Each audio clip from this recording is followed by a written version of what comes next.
Patuloy pa rin ang mga pag-atake ng Israel sa ilang bahagi ng timog ng Lebanon, kabilang ang mga bayan sa Tyre, Nabatye at Bint Jbeil. Ito ay sa kabila ng nakabinbing kasunduan sa pagitan ng Estados Unidos at Iran.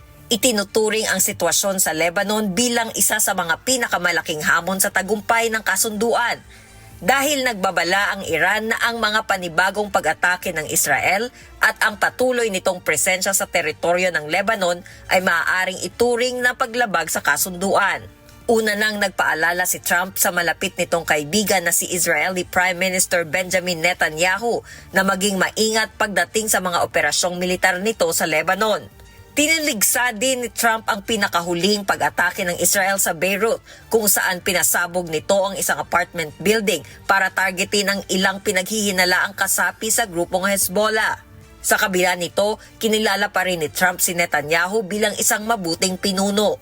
And in all fairness to Bibi Netanyahu, who happens to be a good man, gets a little excited sometimes. But he happens to be a very good man. We've had an amazing partnership. He's been an amazing prime minister.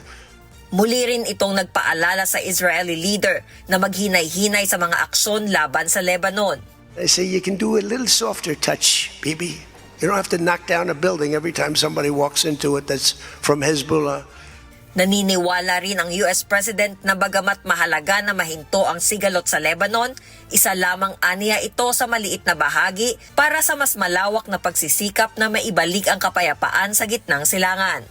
So the Lebanon peace is something we'll have to work on a little bit. It's a very small piece of the puzzle actually, but it still makes a lot of noise. Ayon kay Trump, inaasahan niyang ang nakabimbing US-Iran deal ay hindi lamang magwawakas sa alitan sa pagitan ng dalawang bansa, kundi magiging daan din upang matapos ang karahasan sa Lebanon at iba pang bahagi ng rehiyon. Jihan Tamasunas, humahataw sa balita ngayon.